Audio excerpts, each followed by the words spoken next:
नमस्ते दोस्तों, राधे कृष्णा, हरे कृष्णा, राधे राधे। प्रस्तुत है प्रेमचंद्र जी की कहानी एक आँच की कसर। सारे नगर में महाशय यशोदानंद का बखान हो रहा था। नगर ही में नहीं, समस्त प्रांत में उनकी कीर्ति की जाती थी। समाचार पत्रों में टिप्पणियां हो रही थी। मित्रों से प्रशंसापूर्ण पत्रों का तांता लगा हुआ था। समाज सेवा इसको कहते हैं। उन्नत विचार के लोग ऐसा ही करते हैं। महाशय जी ने शिक्षित समुदाय का मुख उज्जवल कर दिया। अब कौन ये कहने का साहस कर सकता है कि हमारे नेता केवल बात के धनी हैं, काम के धनी नहीं हैं। महाशय जी चाहते तो अपने पुत्र के लिए उन्हें कम से कम 20,000 रुपये दहेज में मिलते, उस पर खुशामद खाते में।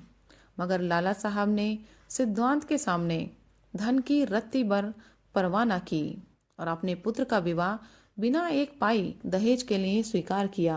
वाह वाह, हिम्मत हो तो ऐसी हो, सिद्धांत प्रेम हो तो ऐसा हो, आदर्श पालन हो तो ऐसा हो। वाह रे सच्चे वीर, अपनी माता के सच्चे सपूत, तूने वह कर दिखाया जो कभी किसी ने किया था। हम बड़े गर्व से तेरे सामने मस्तक नवाते हैं। महाशय यशोदानंदन के 2 पुत्र थे। बड़ा लड़का पढ़ लिख कर फाजिल हो चुका था, उसी का विवाह तय हो रहा था और हम देख चुके हैं बिना कुछ दहेज लिए। आज का तिलक था। शाहजहाँपुर स्वामी दयाल तिलक लेकर आने वाले थे। शहर के गणमान्य सज्जनों को निमंत्रण दे दिए गए थे। वे लोग जमा हो गए थे। महफिलें सजी हुई थी। एक प्रवीण सितारिया अपना कौशल दिखाकर लोगों को मुग्ध कर रहा था। दावत का सामान भी तैयार था। मित्रगण यशोदानंद को बधाइयां दे रहे थे। एक महाशय बोले, तुमने तो कमाल कर दिया। दूसरे, कमाल? ये कहिए कि झंडे गाड़ दिए।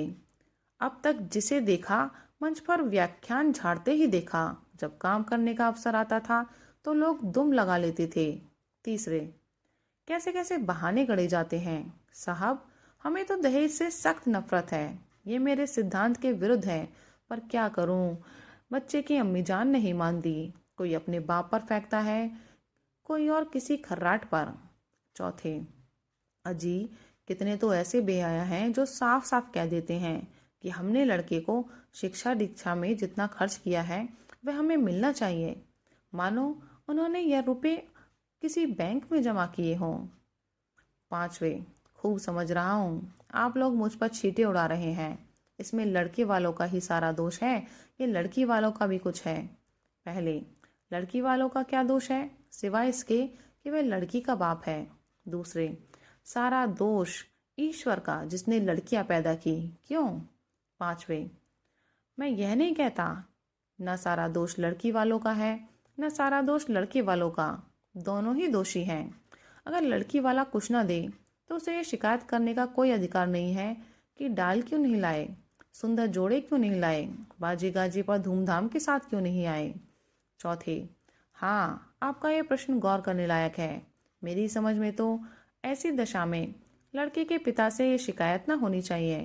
पांचवे, तो यूं कहिए कि दहेज की प्रथा के साथ ही डाल, गहने और जोड़ों की प्रथा भी त्याज्य है। केवल दहेज को मिटाने का प्रयत्न करना व्यर्थ है। यशोदानंद, यह भी लेम एक्सक्यूज है। मैंने दहेज नहीं लिया है, लेकिन क्या डाल गहने ना ले आऊंगा। पहले, महाशय आपकी बात निराली है। आप अपनी गिनती हम दुनिया वालों के साथ क्यों करते हैं। आपका स्थान तो देवताओं के साथ है। दूसरा, 20,000 की रकम छोड़ दी, क्या बात है। यशोदानंद, मेरा तो यह निश्चय है कि हमें सदैव प्रिंसिपल्स पर स्थिर रहना चाहिए। प्रिंसिपल के सामने मनी की कोई वैल्यू नहीं है।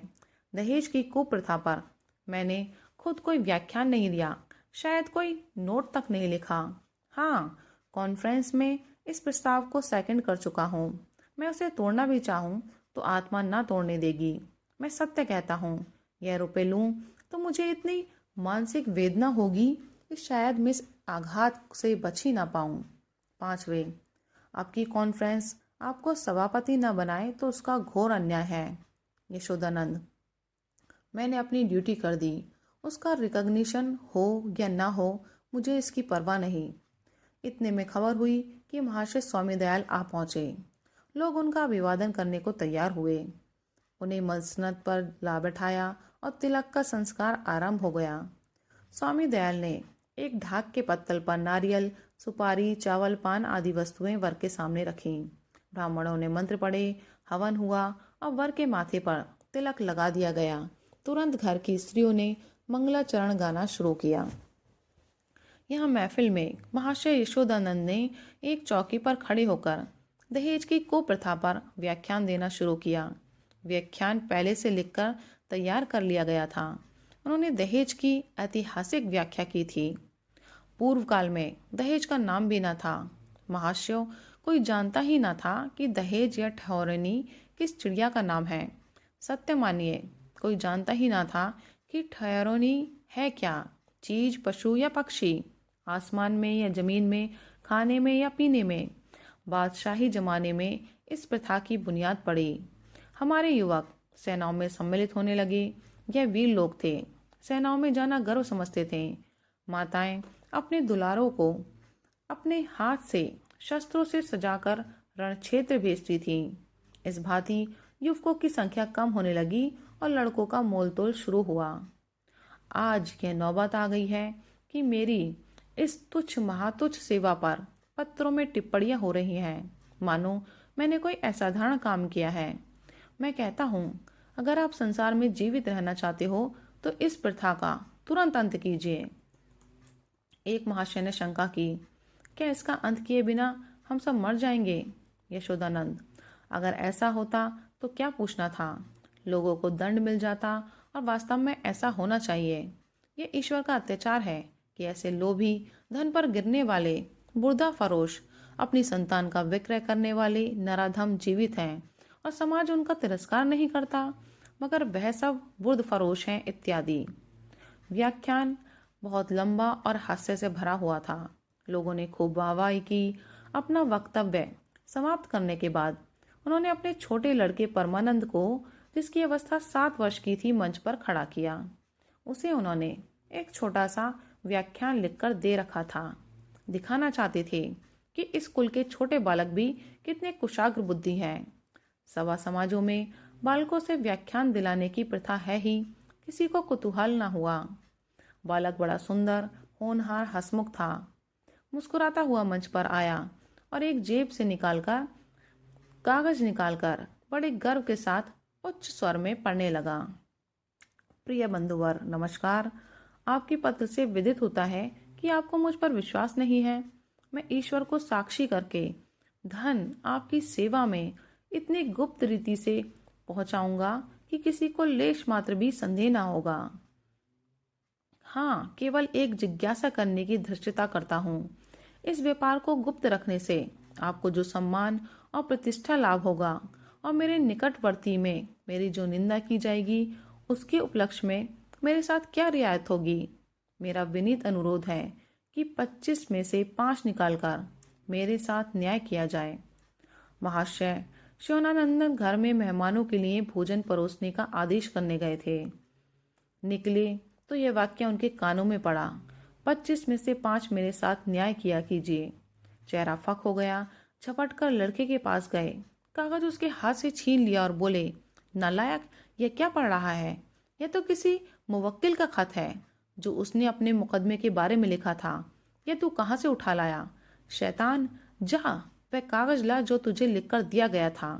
एक महाशय, पढ़ने दीजिए। इस तहरीर में जो लुत्फ है वह किसी दूसरी तकरीर में ना होगा। दूसरा, जादू वह जो सिर चढ़ के बोले। तीसरा, अब जलखा बर्खास्त कीजिए, मैं तो चला।